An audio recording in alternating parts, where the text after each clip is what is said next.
Breaking news చూస్తున్నాం. ఢిల్లీలోని ఎర్రకోట సమీపంలో జరిగిన పేలుడు ఘటనలో సంచలన విషయాలు వెలుగులోకి వస్తున్నాయి. హర్యానాలోని ఫరీదాబాద్లో భారీ ఎత్తున పేలుడు పదార్థాలు దొరికిన క్రమంలో ఢిల్లీలో డాక్టర్ ఉమర్ నబీ నడుపుతున్న I-20 కారులో డిటోనేటర్లు పేలడం వెనుక కుట్ర కోణాన్ని దర్యాప్తు అధికారులు కూపీలాగుతున్నారు. ఎర్రకోట వద్ద జరిగిన పేలుడు హడావుడిగా జరిగినట్లు అనుమానిస్తుండగా తాజాగా అంతకు మించి దేశంలో విధ్వంసం సృష్టించేందుకు స్కెచ్ వేసినట్లుగా జాతీయ మీడియాలో కథనాలు వెలువడుతున్నాయి. 26/11 ముంబై అటాక్ తరహాలో మరోసారి విరుచుకుపడేలా దేశ రాజధానిలోని పలు ప్రదేశాలను టార్గెట్ చేసినట్లు దర్యాప్తు వర్గాలు తెలిపినట్లుగా నేషనల్ మీడియా పేర్కొంది.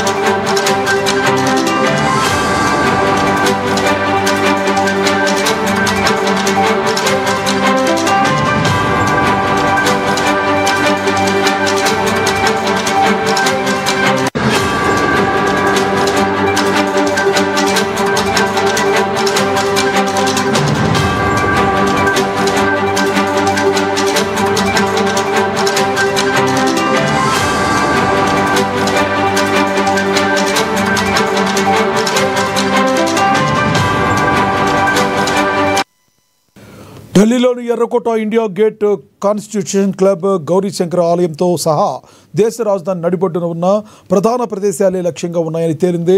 రైల్వే స్టేషన్లు, షాపింగ్ మాల్లో పేలుళ్లు చేపట్టాలని ప్రణాళిక వేసినట్లుగా వర్గాలు తెలిపాయి. దేశంలో దాడి చేసేందుకు జనవరి నుంచి ఈ కుట్ర జరుగుతుందని, పాకిస్తాన్కు చెందిన జైషే మహమ్మద్తో సంబంధాలున్న ఉగ్రమూకలు నెలల తరబడి ఈ దాడికి ప్రణాళికలు సిద్ధం చేస్తుందని ఆ వర్గాలు తెలిపాయి. ఢిల్లీలోనే కాకుండా గురుగ్రామ్, ఫరీదాబాద్లలో కూడా హైప్రోబల్ ప్రాంతాలను లక్ష్యంగా చేసుకోవడానికి ఈ బృందం 200 శక్తివంతమైన IEDలు సిద్ధం చేసినట్లుగా తెలిపాయి. ఇదే విషయానికి సంబంధించి మరింత సమాచారాన్ని మా ప్రతినిధి భవిత అందిస్తారు. భవిత, చెప్పండి, ఒక రకంగా ఇది పెద్ద కుట్ర బట్టబయలైంది అనుకోవచ్చా?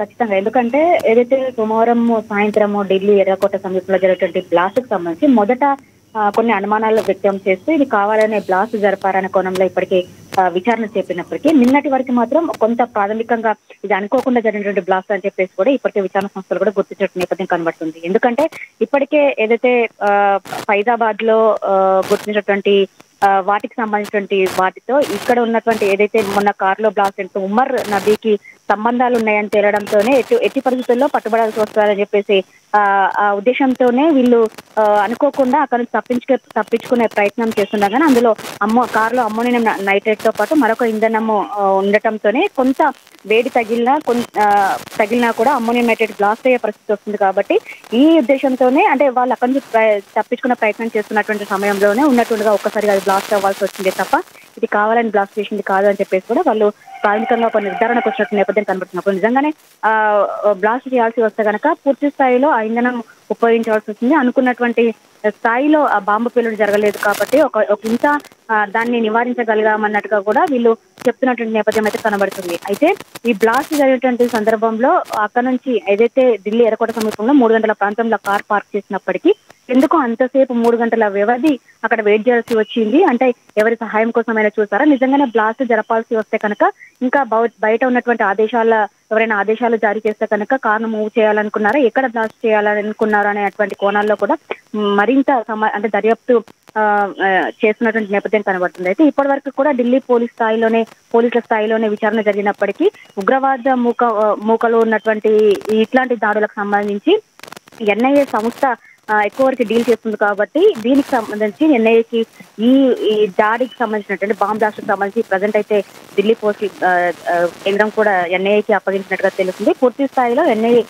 విచారణ చేసిన తర్వాత అసలు ఎందుకు బ్లాస్ట్ చేయాల్సి వస్తుంది, నిజంగానే బ్లాస్ట్ చేయడానికి చర్యలు పూనుకున్నారా, లేదంటే అనుకోని క్రమంలో అంటే అక్కడ నుంచి దాన్ని తరలించేటువంటి ప్రయత్నం కావచ్చు, అక్కడ తప్పించుకునే ప్రయత్నంలో ఈ బ్లాస్ట్ జరిగిందా అని చెప్పేసి మాత్రం ఇంకా పూర్తిగా దర్యాప్తులో తేలాల్సినటువంటి అంశం అయితే కనబడుతుంది. అయితే కొంతకాలంగా దాదాపు కొన్ని ఏళ్ల తర్వాత ఇది ఒక బ్లాస్ట్ అని చెప్పుకోవాలి. ఒక విధంగా నిజంగానే వాళ్ళు బ్లాస్ట్ చేయాల్సి వస్తే కనుక ఎక్కువ మంది జన సముదాయం ఉన్నటువంటి ప్రాంతాలలో కావచ్చు, జనం ఉన్నటువంటి ప్రాంతాల్లో ఎక్కువగా బ్లాస్టులు జరపాలని చెప్పేసి ఉద్దేశపూర్వకంగా చేస్తే కనుక అట్లాంటి ప్రాంతాలలో బ్లాస్టులు జరపాలని చెప్పేసి నిర్ణయం తీసుకుంటారు. కాబట్టి అక్కడ అనుకోకుండా జరిగినటువంటి బ్లాస్ట్ అని చెప్పేసి కూడా ఇదొక రకంగా కూడా కొంత ప్లస్ పాయింట్ అని చెప్పేసి కూడా వాళ్ళు భావిస్తారు. ఎందుకంటే సోమవారం అక్కడ ఉన్నటువంటి కార్యాలయాలకు కావచ్చు, అక్కడ షాపింగ్ కాంప్లెక్స్ లకు కావచ్చు సెలవు దినంగా ఉంటుంది. ఆ సమయంలో అక్కడ అంటే అనుకున్నటువంటి స్థాయిలో కూడా జనాలు లేకపోవడం కూడా కొంత ఈ మృత్యువాత పడడానికి తీవ్రత తగ్గిందని చెప్పేసి కూడా ఇప్పటికే ఇదొక సంఘటనకు సంబంధించినటువంటి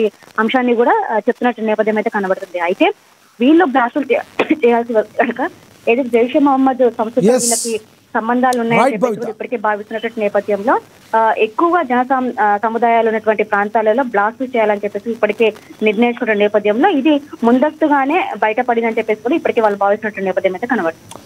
థ్యాంక్ యూ బబిత.